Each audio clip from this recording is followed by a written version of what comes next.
সকাল সকাল ঘুম থেকে উঠে মেয়েকে রেডি করে খাইয়ে দিয়েছি। ও এখন একটুখানি মোবাইল দেখে নিচ্ছে। আর মোবাইল না দেখলে ওর ঘুমটা কিন্তু একদম চোখ থেকে যেতে চায় না। তাই ঘুম বাবাজিকে তাড়ানোর জন্য মোবাইলটা একদম মোক্ষম অস্ত্র। সেজন্য আমি ওকে মোবাইলটা দিয়ে দিই, তাহলে ওর ঘুমটা ছেড়ে যায় এবং স্কুল যেতে ওর কষ্ট হয় না। দেখো, মেয়ে এখন গুটি গুটি পায়ে নিচে নামছে, টোটো এবার চলে আসবে। তার আগে তোমাদের একটা জিনিস দেখাই, দেখো, গাছ যেখানে সেখানে জন্মে যায়, একটুখানি জায়গা পেলেই শুধু হয়। দেখো ড্রেনের মধ্যে কেমন ধান গাছ হয়েছে, লাগালেও যেখানে হয় না, এখানে কেউ লাগায়নি, হয়তো দু চারটে ধান পড়েছিল, সেখান থেকে দেখো কি সুন্দর গাছ হয়েছে, তাই না? যত্ন করতে হয় না। দেখো মেয়ে কিন্তু চলে গেল। আর এদিকে দেখো, মেয়ে চলে যাওয়ার পর রান্নাবান্না একদম সেরে ফেলেছি। রান্নাবান্নার কাজটা হয়তো আর আমি দেখাতে পারলাম না, হয়তো নয়, আমি দেখাতেই পারলাম না, বলতে পারো ভুলে যায় বা এনার্জিও থাকে না। এখন আমি একটুখানি পিঠে, ছিটে রুটি, আমি জানি না কে কীরকম বলে, এখানে বলে ছিটে রুটি, আমার মেয়ে বলে হলুদ পিঠে, আমাদের দিকে বলে সরু চাকলি। একটুখানি মশলা দিয়ে বানিয়ে নিয়ে এলাম একটুখানি খাবো বলে, তাই খেয়ে নিলাম। কারণ প্রতিদিনের খাবার, বিশেষ করে 10টার খাবারটা আমি কি খাবো কি খাবো না এই নিয়ে আমার সারাদিন কেটে যায় এবং চিন্তায় পড়ে যায়। সেজন্য আজকে আমি একটু মশলা দিয়ে একটুখানি পিঠে বানিয়ে নিলাম, মুখটাও ছাড়লো, পেটটাও ভরলো, সবই হলো। আর আমার ঘরের অবস্থা তো তোমরা দেখতেই পেলে, 10টা তো বেজেই গেছে, খাওয়া দাওয়া কমপ্লিট করে নিয়েছি। আমার উল্টো কাজ, আগে বাকি সব কাজ করি, তারপর বিছানা তুলি। হ্যাঁ, আরও একটা কারণ বলতে পারো, হাজব্যান্ড অনেকক্ষণ পর্যন্ত শুয়ে থাকে, সেই জন্য বিছানাটা একটু তুলতে দেরি হয়। আজকেও সেটাই হলো, বিছানাটা তুলতে দেরি হলো, যেটা আমার প্রতিদিন ঘটে থাকে। এটা যে আমার আজকে নতুন একটা কাজ, রান্না করে এসে আমি বিছানা তুলছি, সেটা কিন্তু নয়, এটা কিন্তু আমার প্রতিদিনই হয়ে থাকে। কারণ আমি সকালবেলা উঠেই কিন্তু নিচে চলে যাই রান্না বান্নার জন্য। কারণ আমার সকালবেলায় রান্না করার অভ্যাস প্রথম থেকেই, আর আমার হাজব্যান্ডের ঘুমানোর অভ্যাস 10টা পর্যন্ত। সেই জন্য ও যখন ঘুম থেকে ওঠে তখন আমার কিন্তু রান্নাবান্নার কাজ কমপ্লিট হয়ে যায়।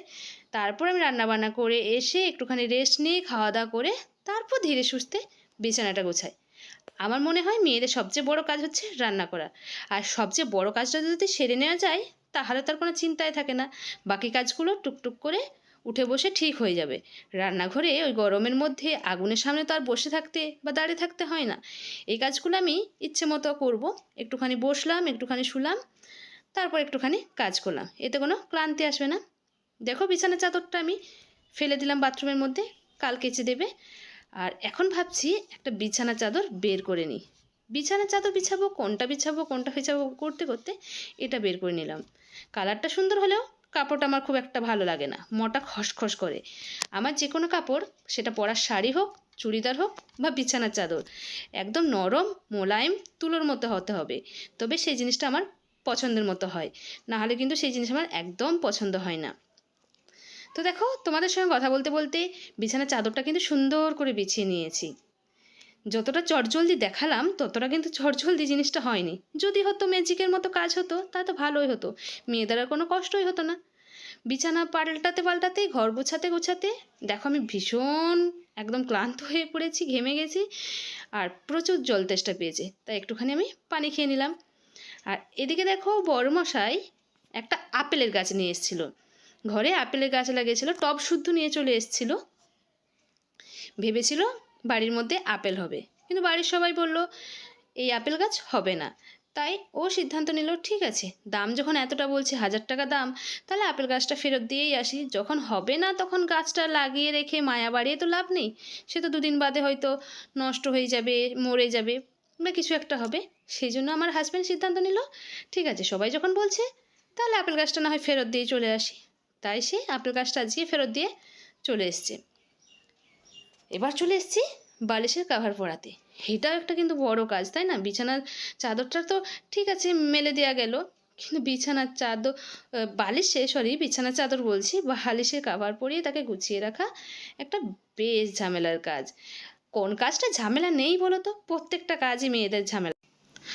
আমার তো সব কাজই ঝামেলার মনে হয়। রান্না করা ঝামেলা, স্নান করা ঝামেলা, চুল ঝাড়া ঝামেলা, মানে যখন পরিস্থিতি খারাপ থাকে, মানুষের শরীর ভালো থাকে না, মন ভালো থাকে না, দেখবে প্রত্যেকটা কাজই তোমার বিরক্ত লাগছে, প্রত্যেকটা কাজই তোমার ঝামেলা মনে হচ্ছে। কিন্তু যদি তোমার মন ভালো থাকে, শরীর ভালো থাকে, সব কিছু ঠিকঠাক থাকে, তাহলে দেখবে কোনো কাজটাই কিন্তু বিরক্ত লাগে না, সব কাজটা কিন্তু খুশি মনে হাসি খুশিভাবে করা যায়। আর এদিকে দেখো ভাবলাম হয়তো আমার কাজ শেষ হয়ে গেছে, কিন্তু না, আমার কাজ কিন্তু একদম শেষ হয়নি, আমার কাজ কিন্তু বেড়েই চলছে। দেখো কাপড় কেচে গেছে, সাদা জামা, রানীপোল তো দিতেই হবে, সেটা আমাকেই দিতে হবে, কারণ যে কাজ করে সে ঠিকঠাকভাবে পারে না, সেই জন্য রানীপোলটা আমি একটু দিয়ে দিচ্ছি। আর সাদা জামার মধ্যে আমি উজালা ইউজ করি না, এই রানীপোলটা ইউজ করি, তাহলে সাদার মধ্যে যে একটা সাদা ব্রাইটনেস সেটা কিন্তু অনেকটা বজায় থাকে, অনেকটা ভালো থাকে। তো সেই জন্য আমি চেষ্টা করি যে সাদা জামার মধ্যেই রানীপোলটা ইউজ করার।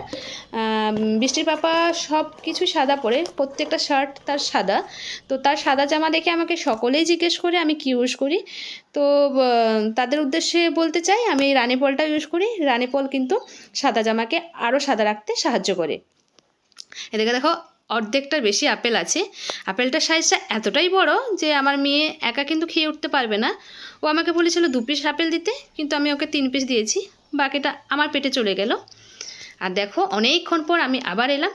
মেঘ করেছে প্রচণ্ড বিকেলবেলায়, আর বিকেলবেলায় মেঘ করা মানে তো একটা জানের মধ্যে ধুকপুকুনি থেকেই যায়, কারেন্ট চলে যাবে, আর কারেন্ট চলে গেলে মোটর তো চলবে না, তার আগে কিন্তু মোটরটা অবশ্যই চালিয়ে নিতে হবে।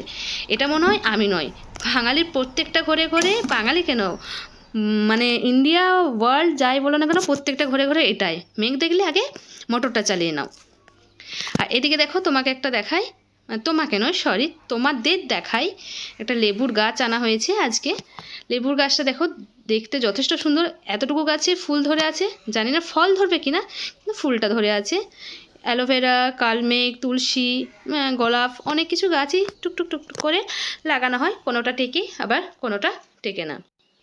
আর এদিকে দেখো আমের পরিমাণ একদম নেই বললেই চলে, হাতে গোনা কয়েকটা আম আছে, 5-6টা হবে, সেই কটায় আম পড়ে আছে। তো এই কটায় তোমাদের আম দেখিয়ে আজকে আমি আমার ব্লগটা শেষ করলাম। জানি অনেক ছোট হচ্ছে ব্লগ, তবুও এটুকু দেখেই তোমরা আমাকে একটা লাইক করে দেবে যদি ভালো লাগে।